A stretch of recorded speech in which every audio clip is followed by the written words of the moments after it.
क्या हाल चाल है दोस्तों। उम्मीद है एकदम मस्त और बिंदास हो गए। तो अब हम सीखने वाले हैं बेसिकली। पिछली वीडियो में हमने जाना था किस लिए हमें गूगल शीट सीखना चाहिए, क्या क्या रीजंस थे। बहुत सारे रीजंस थे जो बढ़िया थे और कुछ कमियां भी थी, लेकिन मेरे हिसाब से तो परफेक्ट है।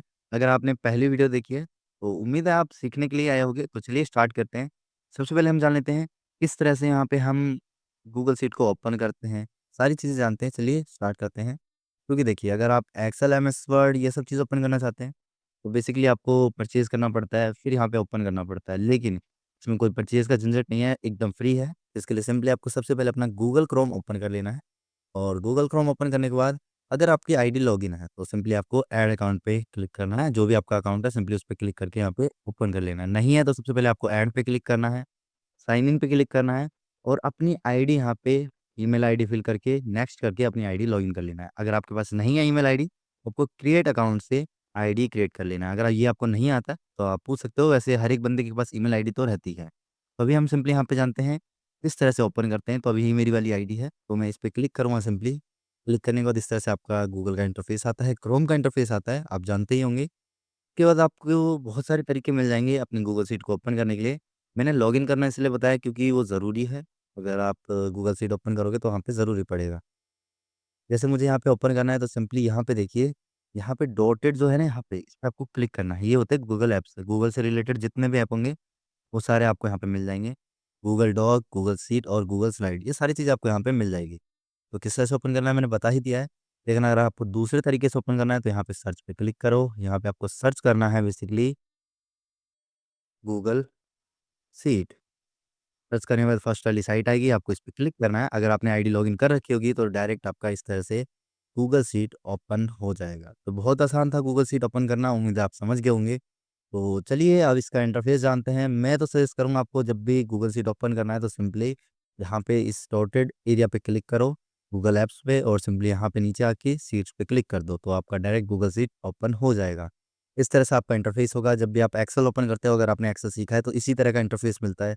इसमें आपको बहुत सारे यहाँ पे टेम्पलेट्स मिल जाते हैं बने-बनाए, या आपने जितने भी यहाँ पे टेम्पलेट्स क्रिएट करे होंगे, जितने भी आपने डेटा बनाया होगा, वो सारा आपका यहाँ पे आ जाता है। बेसिकली ये हमारे गूगल ड्राइव में स्टोर होता है, मैंने पिछली वीडियो में बता रखा है। आपको क्या करना है, सबसे पहले ब्लैंक वर्कशीट पे यानी स्प्रेडशीट पे क्लिक करना है और इस तरह से आपका यहाँ पे ओपन होता है। अगर आपने एक्सेल सीखा है तो आपको दिख रहा होगा, सेम ही है लगभग, लेकिन कुछ चीज़ें अलग होती है। जैसे यहाँ पे देखिए, रो कॉलम तो इनमें भी है, जैसे ABCD इस तरह से यहाँ पे हमारे कॉलम्स हैं, 1, 2, 3 ये सारे हमारे यहाँ पर रोज़ हैं। इस तरह से हमारे पास यहाँ पे मेन्यूज़ मिल जाते हैं और इन मेन्यूज़ में हमें बहुत सारे ऑप्शंस मिल जाते हैं उससे रिलेटेड। अगर यहाँ पे आप कॉपी, कट, पेस्ट देखिए, आपको यहाँ पे मिल जाएँगे एडिट वाले सेक्शन में। फाइल में आपको यहाँ पे न्यू, ओपन, इम्पोर्ट बहुत सारी चीज़ें आपको मिल जाएँगी। शेयर करने का भी ऑप्शन यहीं पे मिलेगा। जो मैंने आपको बताया था कि आप मल्टीपल बंदों के साथ काम कर सकते हैं, यानी एक ग्रुप में बैठ के काम कर सकते हैं, तो इसकी मदद से आप कर सकते हैं। सारी चीज़ें सीखेंगे। सबसे पहले मैं आपको थोड़ा-सा इंटरफ़ेस का नॉलेज दे देता हूँ। जैसे यहाँ पे देखिए, आपका इस तरह से ओपन होगा। अब मैं आपको एग्ज़ैक्ट एक्सेल में किस तरह से दिखता है वैसा अगर आपको देखना है, आपको ऊपर में ये सारे हेडिंग्स नहीं चाहिए, डॉट कॉम ये सब नहीं चाहिए, तो आपको कीबोर्ड से F11 की दबाना है, तो आपका ये फुल स्क्रीन हो जाएगा और लगेगा कि आप एक्सेल ही यूज़ कर रहे हो एक तरह से। यहाँ पे देखिए, अब आपको देखना है, यहाँ पे देखिए, इस तरह से आपकी इस तरफ यहाँ पे कॉलम्स हो जाएँगे। कॉलम्स इसमें बहुत सारे होते हैं, ज़रूरी नहीं है कि ज़ेड, देखिए यहाँ पे ज़ेड लास्ट दिख रहा है, लेकिन इससे भी ज़्यादा होते हैं। और रो की बात करें तो रो भी इसमें बहुत सारे होते हैं, आप ऐड कर सकते हैं, बट अभी यहाँ पे इतने मिलेंगे आपको स्टार्टिंग में।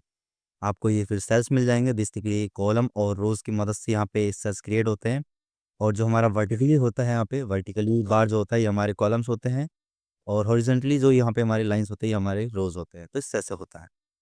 फिर आपको यहाँ पे शेयर का ऑप्शन मिल जाएगा और यहाँ पे आपको गूगल अकाउंट मिल जाएगा। आपकी जो-सी भी अकाउंट लॉगिन होगी, यहाँ से आप लॉगिन कर सकते हो। अगर आपको स्विच करना है तो यहीं पे अकाउंट लॉगिन करके स्विच भी कर सकते हो। उसके फिर आपको यहाँ पे वीडियो कॉल का ऑप्शन मिलेगा। अगर आप कॉल पे चाहते हो किसी से मदद माँगना तो आप कॉल से भी कर सकते हैं। मैसेजेस कर सकते हो, सॉल्व कमेंट्स ये सब चीज़ें। उसके बाद यहाँ पे देखिए, व्यू में आपको बहुत सारी चीज़ मिलेंगी, शो फ्रीज़, आपने बहुत सारी चीज़ें, अगर आपने एक्सेल सीखा है तो लगभग सारी चीज़ें आप कर सकते हो। लेकिन अगर आपने नहीं सीखा है तो आपके लिए बहुत अच्छी चीज़ है। तो यहाँ पे देखिए, अब जैसे हमें इन सभी सेल्स में कहीं पे भी अगर हमें डेटा एंट्री करनी होती है, बेसिकली हमें उस सेल पे क्लिक करना होता है। इनमें एक चीज़ ज़रूरी होगी आपके लिए, जैसे सेल एड्रेस। जैसे मैं किसी भी सेल पे क्लिक करता हूँ, तो वहाँ पे उसका एड्रेस आता है B4। कैसे चेक करना है सेल एड्रेस? ये कौन से कॉलम में हमारे बी कॉलम में है और रो कौन सा है? 4th रो है। तो इस तरह से आप चेक कर सकते हैं। तो ये होता है बेसिकली हमारा इंटरफ़ेस। अब इसमें मैं थोड़ी बहुत और चीज़ें बता देता हूँ, जैसे यहाँ पे देखिए आपको सीट्स ऐड करने हैं, तो यहाँ पे प्लस पे क्लिक करके आप सीट्स ऐड कर सकते हैं। सीट का नेम चेंज करना है, तो यहाँ पे क्लिक करके आप इसका रीनेम भी कर सकते हैं। बहुत सारी चीज़ें मिलेंगी, सारी सीखेंगे।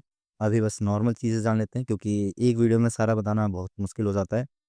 अब यहाँ पे हमें अनटाइटल्ड स्प्रेडशीट मिल रहा है, अगर आप यहाँ पे क्लिक करोगे, तो आप अपने डेटा को जिस नाम से सेव करना चाहते हैं, आप उस नाम से यहाँ पे सिंपली टाइप कर दीजिए। जैसे यहाँ पे मैं क्लास 2 लिखता हूँ यहाँ पे और बाहर क्लिक करता हूँ, क्योंकि हमारा ये सेकंड वीडियो है, तो क्लास 2 हो गया हमारा, और क्लास 2 लिखते ही देखिए यहाँ पे हमारा इस नेम से सेव हो जाएगा। अगर मैं इसमें कुछ टाइप ना भी करूँ, इसे सिंपली क्लोज़ कर दूँ, तो ये हमारा सेव हो जाता है। तो उम्मीद है आपको समझ आ गया होगा। मिलता हूँ मैं आपको अगली वीडियो में, जिसमें हम और भी चीज़ें सीखेंगे, जैसे फॉर्मूलाज़ किस तरह से यूज़ करते हैं, सारे ऑप्शंस के बारे में जानेंगे, तो सारी चीज़ें सीखेंगे। तो चलिए, मिलता हूँ अगली वीडियो में। Bye bye.